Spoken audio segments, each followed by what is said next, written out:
Every single day, police control rooms are just flooded with thousands of complex, fast-moving calls. Officers on the ground are constantly running into people who are experiencing overlapping forms of need. But, the true scale of who is actually in crisis, it's often completely buried in mountains of unread paperwork.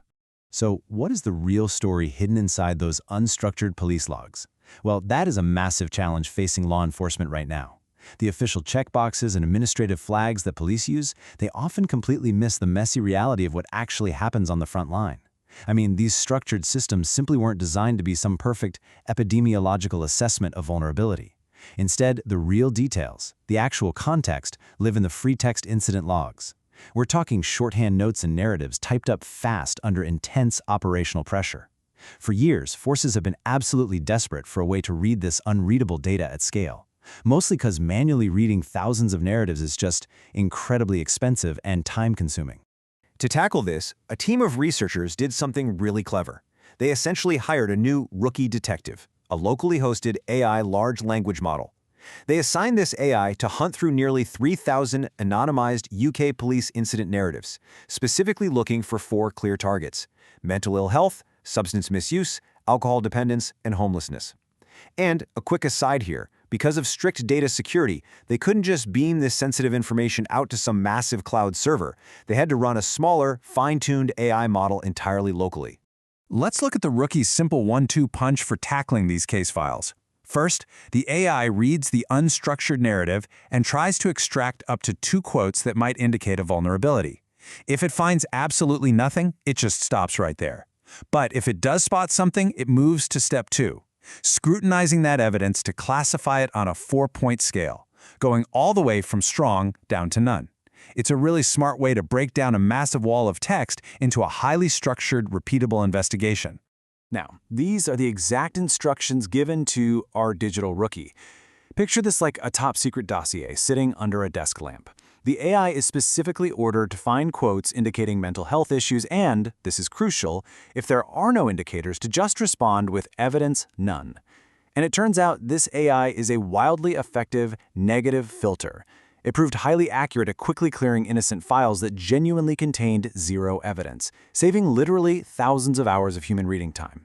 And the immediate breakthrough the AI provided was honestly staggering. When the researchers compared the AI's discoveries to the official police administrative flags, the discrepancy was huge. Our rookie AI found explicit mentions of suicide, self-harm, and severe intoxication right there in the text. This was vital information that the official police checkboxes had completely missed. Sometimes totally mundane prank calls had official flags, while clear severe mental health crisis had none. The AI was actually reading the story, not just ticking a box.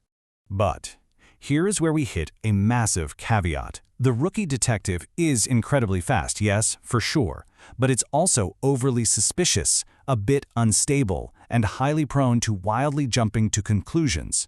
The researchers actually found that if they ran the exact same narrative through the AI multiple times, it frequently disagreed with itself on the strength of the evidence. And even worse, it was systematically over-assigning vulnerabilities across the board.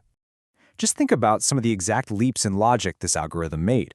A narrative casually mentions that someone stayed in a hotel for the night. Boom, the AI flagged it as homelessness. A routine hospital visit. The AI assumed it meant serious mental illness. It even frequently confused perfectly legal alcohol consumption with illegal substance misuse. The AI was finding quote-unquote evidence where a human reviewer would immediately just see normal, everyday context. When you chart out this directional bias, you see a glaring, undeniable issue, a massive skew toward the uncertain categories. That severe leftward skew indicates absolute oversensitivity. The AI was overwhelmingly biased toward false alarms. Honestly, to get any real value out of this system, seasoned human statisticians had to step in, audit the AI's homework, and heavily correct its wildly enthusiastic assumptions. Consider this stark number for a second. When looking at the raw, completely unedited AI output, the model claimed that nearly 13% of all police incidents involved substance misuse. Think about that. If a police department took that raw data at face value, it could completely distort their operational priorities and where they allocate their funding. So the crucial point is what happens after human intervention. Once human reviewers actually audited a sample of the files and applied a statistical correction, specifically a Monte Carlo simulation, the actual reality was revealed. The true prevalence of substance misuse wasn't nearly 13% at all. It was only 5%. The AI had overestimated the problem by more than double. When you put the raw AI estimates side by side with the adjusted numbers, the difference is night and day. The raw AI guesses are vastly inflated by that oversensitivity, but the heavily adjusted human truth shrinks those estimates right back down to reality. The AI is an incredibly powerful tool for screening out the noise, but you simply cannot trust its raw positive hits without solid, human, methodological support. Let's walk through those final, human-adjusted verdicts. Even after all the corrections, the data reveals a profound truth about modern policing. Mental health indicators are present in nearly a quarter of all routine incidents. Alcohol dependence sits at around 8%, substance misuse right at 5%, and homelessness just under 3%.